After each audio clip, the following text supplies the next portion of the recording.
ምንድነው የተናገረችው ነገር ለማን ለኔ ላንቺ ጉድ ሳይጠባ መስከረም አይጠባ እንደሚባለው እንግዲህ አሁን ላይ በጣም ከባድ ነገር ተፈጥሯል። ወይም ደግሞ ወይዘሮ ማርታ ሰላም እንደነገረቻት ነው ለአቶ ደረጀ እየነገረችው ያለው ማለት ነው። አሁን ላይ ወይዘሮ ማርታ ስለ ሰላም ልጅ ጉዳይ በጣም በጥብቅ እንደምትፈልግ ማወቅም እንደምትፈልግና ይህንን ነገር ማረጋገጥ እንደምትፈልግ ነው። አሁን ላይ ወይዘሮ ማርታ እንዳለችው ከሆነ የሰላም የልጅ አባት ማን እንደሆነ መገመት አልቻልኩም፣ ስለዚህ ይህንን ነገር ማወቅ እፈልጋለሁ ብላ አቶ ደረጀን ጠይቀዋለች። ነገር ግን አቶ ደረጀ ሰላም ስለነገረችው የልጁ አባት እሱ እንደሆነ ስለሚያውቅ ይህንን ነገር ለምን አንተውም ብሎ እንግዲህ አደባብሶ ያንን ነገር እንዲታለፍ ለማድረግ ወይም ደግሞ ወይዘሮ ማርታን እንድትረሳው ለማድረግ ፈልጎ ነበር።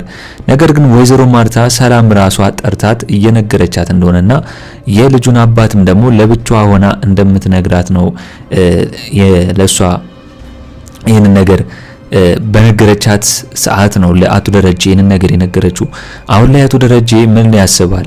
ሰላም ወይዘሮ ማርታን ለብቻዋ ጠርታ የምትነግራት ከሆነ ሚስጥሩን ሁላ ይፋ ታደርግብኛለችና እንግዲህ ቤቱን በሙሉ ወይም ትዳሬን ታፈርስብኛለች ብሎ ነው የፈራው። ለዛ ነው ሰላም ከባለ ትዳር ካልሆነ ከእንዴት ከሌላ ሰው ልትወልድ ትችላለች ብሎ እያወራ ያለው። ወይዘሮ ማርታ ግን ይሄን ነገር የምታደርገው ለምንድን ነው? እውነት ሰላም ይሄን ነገር ለወይዘሮ ማርታ ነግራት ነው ወይስ ደግሞ ራሷ ይሄን ነገር እንግዲህ በራሷ መንገድ እያጣራች ይመስላችኋል? ለማጣራት ይሆናል ይሄን ነገር ወይም ደግሞ ሰላም የነገረቻትን ነገር እያስመሰለች እየጨማመረች የምትናገረው ምን ይመስላችኋል? የአቶ ደረጀ ድንጋጤና ድንገታዊ ነገር ደንግጧል። በቃ አሁን ላይ ወይዘሮ ማርታ ባወራችው ነገር ደንግጧል። ድሮ እንደሚታወቀው የሰላም የልጅ አባት ማን እንደሆነ እኔ ራሴ ማወቅ ፈልጋለሁ እያለ በጣም ሙሉ ኮንፊደንስ ሆኖ ነበር ሲናገርም የነበረው። ምክንያቱም የሰፈሩ ሰው ሁሉም ከዛ ቤት ውስጥ ከሱ ውጪ ሌላ ሰው እንደማይኖርና አቶ ደረጀ ሁለት ሚስት አግብቷል እያሉ እያሰሩበት ስለሆነ ይሄንን ነገር ደግሞ የሰውን ወሬ የሚያረጋግጥበትን መንገድ ፈልጎ ነበር። ነገር ግን አሁን ላይ ያ ነገር አልተሳካም። ወይም ደግሞ ሌላ ሰው አይደለም ራሱ ነው የሰላም ልጅ አባት ማለት ነው። ሰላም አሁን ላይ ከነገረችው በኋላ የደነገጠው። ስለዚህ ወይዘሮ ማርታ አሁን ላይ እያጣራች ባለችበት ጉዳይ የደረጀን ፊትና ሪአክሽን ስታይ ልጠረጥር አትችልም። እስቲ እናንተስ በዚህ ጉዳይ ሁላችሁም የተሰማችሁን ሐሳብ አስተያየታችሁን ኮሜንት ላይ ማስቀመጣችሁን እንዳትረሱ። እንግዲህ ዳጣ ክፍል 73 ቶሎ እንዲለቀቅ ሁላችሁም ኮሜንት ላይ ክፍል 73 ቶሎ ይለቀቅልን በማለት ይህንን ቪዲዮ ላይክ በማድረግ ይጀምሩ። እንግዲህ እንዳየነው ከሆነ አቢጌል ሰላም ለናታን የሰጠችውን ሚስጥር ወይም ደግሞ ደብዳቤ ገልጣ ለማየት ስትል ናታን ደርሶባታል። ናታን ባይደርስባት ኖሮ በጣም ከባድ ነገር ይፈጠር ነበር። ምክንያቱም አቢጌል ያንን ነገር ብታነበው ኖሮ የተደበቀውን ሚስጥር ታውቆ ነበር ማለት ነው። ያንን ነገር ደግሞ ማወቋ ለምንድነው ከባድ ነው፣ መጥፎ ነው። ያንን ነገር ማወቅ የለባትም። ስለዚህ አሁን ላይ እንግዲህ እንደሚታወቀው አቢጌል ያንን ነገር ሳታነበው ነው ናታን ለመቀበል የፈለገው።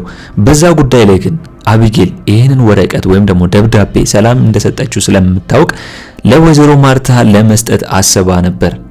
ናታን ከሷ ለመቀበል ቢሞክርም ነገር ግን ሲጫጫው ወይም ደግሞ እየተጨቃጨቁ ስለነበር ወዲያው መታ ነው ወይዘሮ ማርታ የተቀበለችው።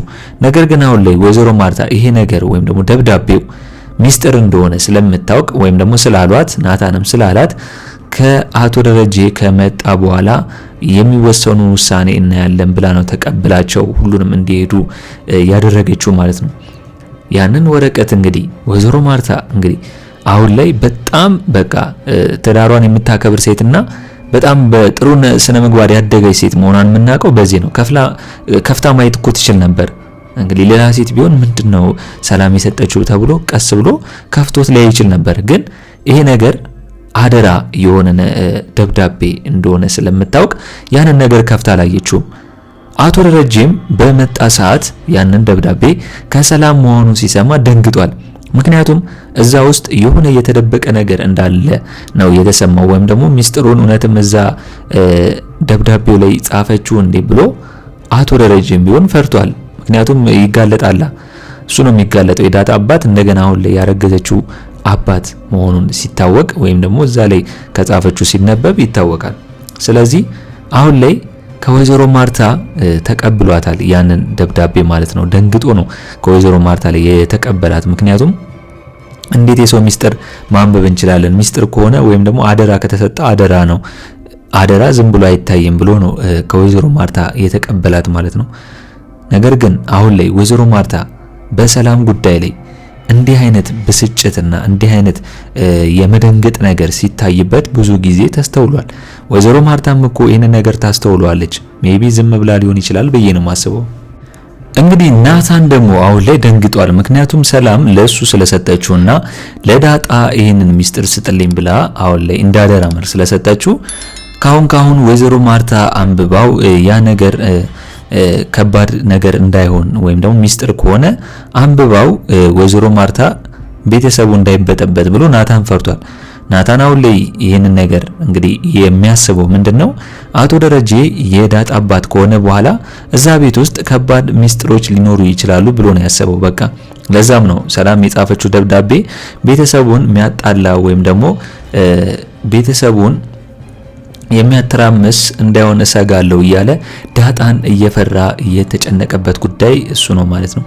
አሁን ላይ አቶ ደረጀ ያንን ሚስጥር ደብዳቤ ወስዶ ራሱ ጋር ለማስቀመጥ ቢፈልግም ነገር ግን ናታን ሰላም ለሱ ብቻ አደራ ስለሰጠችው ያንን ነገር እሱ ብቻ ማስቀመጥ እንዳለበት ወይም ደግሞ እሱ ጋር ብቻ እንዲቀመጥ ነው የፈለገው። ለዛም ነው ናታን አቶ ደረጀን ጠየቀው።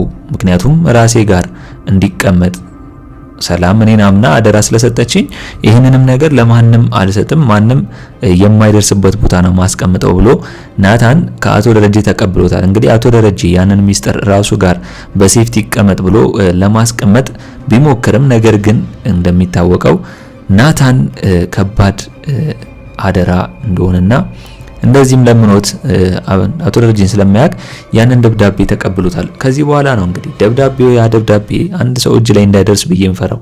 ያቺ ደግሞ ማነች? አቢጌል ነች። አቢጌል እጅ ላይ አሁንም ከደረሰና ካነበበችው በቃ ሁሉም ነገር ይከብዳል። እንደ ምጥን ቤተሰቦች ሊሆን ይችላል ብዬ ነው ማሰብ። ምክንያቱም አሁን ላይ እንግዲህ የምጥን ቤተሰቦች እንደተጣሉና እንደገና ደግሞ ምጥን አሁን ላይ ቤተሰቦቿ ሲጣሉ እሷ ከዛ ቤት መኖር እንዳስጠላት ነው ወይም ደግሞ እዛ ቤት መመለስ እንዳስጠላት ነው። ምክንያቱም ቤተሰብ ሰላም ሲሆን ነው ልጆችም ሰላም የሚሆኑት፣ እነሱ ላይም ጫና ማያድርባቸው ማለት ነው። ስለዚህ አሁን ላይ ደረጀ እንግዲህ በጣም ከባድ ሁኔታ ውስጥ ነው የሚገኘው። ምክንያቱም ሰላም ያንን ደብዳቤ ምን ብላ ጽፋ ይሆን ብሎ ማሰብ ነው አሁን ያለበት። ምክንያቱም ይደነግጣል። ምን አይነት ደብዳቤ ቢሆን ነው ለናታን ብቻ እንዲሆን ያደረገችው ወይም ደግሞ ለዳጣ እንድትሰጥ ያደረገችው ለምንድን ነው? ያው ዞሮ እናትሽ እኔ ነኝ ብላ ጽፋ እንደምትሰጥ ግልጽ ነው። ይሄንን በኔ በኩል ራሱ ናታን ይረዳል ብዬ አስባለሁ፣ ከምንም በላይ ማለት ነው።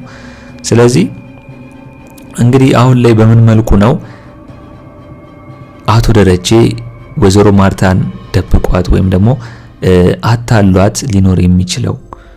ጭራሽ አሁን ላይ አዲሷ ሰራተኛን እንግዲህ ልብስ እየገዛዛላት እንደሚታወቀው አሁን ላይ ነገር ግን ርቀቷን ጠብቃ እንድትኖር ነው የነገራት። ምክንያቱም ያው ከሰራተኛ ነበር ከሰላም ነበር ከዚህ በፊትም ሊያረግ ማስረገዝ የቻለው ማለት ነው፣ በስካርም ሆነ ያ ሳይሆን ማለት ነው። ስለዚህ የመጀመሪያውን ወይም ደግሞ ዳጣን አስገድዶ እሱ ያንን ነገር የፈጸመ ቢሆንም ሁለተኛውን ግን ራሷ ዳጣ ፈልጋ ነው እየተበቀለችው፣ ልጁን ስለጣለባት እየተበቀለችው ሁለተኛው ልጅ ሊረገዝ የቻለው ማለት ነው። ስለዚህ አሁን ላይ በወይዘሮ ማርታ በኩል ብትሆኑ ምን ታደርጋላችሁ? የደረጀ አኳኋንና የደረጀ ሪያክሽን ሌላ አይነት ሰው እየሆነባት ነው። ጭራሽ ማታቀው ደረጀ እየሆነባት ነው። ምክንያቱም የሰላም ስም በተነሳ ቁጥር ንዴት ነው፣ ብስጭት ነው ፊት ለፊት የሚታየው፣ ድንጋጤ ነው እና ሌላ ሁሉም ነገር ነው። አሁን ላይ ያ የጻፈችው ነገር ቤተሰቤን ወይም ደግሞ ትዳሬን የሚያበጣብጥ ቢሆንስ እያለ እየተጨነቀ ነው። ይህን ያህል ደግሞ የሚያስጨንቀው ወይዘሮ ማርታ ላይ እንዴት ይህን ነገር ወደ ትዳር ይወስደዋል? ሚስቱ ካለችው ወንድ ነው እሷ የሚወለደችው በማለት ይህን ነገር እንኳን ሲያወራ ወይዘሮ ማርታ አጠረጥርም ብሎ አያስብም ወይ? ስለዚህ አቶ ደረጀ በኔ በኩል በንጋጤም ቢሆን ያወጣው ሚስጥሩን እያወጣው ነው የሚመስለኝ። ነገር ግን ወይዘሮ ማርታ አሁን ላይ ዳርዳሩን ሰላም ነግራኛለች ብላ ለአቶ ደረጀ እየነገረችው ነው። አቶ ደረጀ ምን እንደሚሆን ለመስማት ጓጉቷል። እንግዲህ ሰላም እውነቱን አፍርጣ ለወይዘሮ ማርታ ትንገራት። እስቲ እናንተስ በዚህ ጉዳይ በወይዘሮ ማርታ ብትሆኑ ምን ታደርጋላችሁ?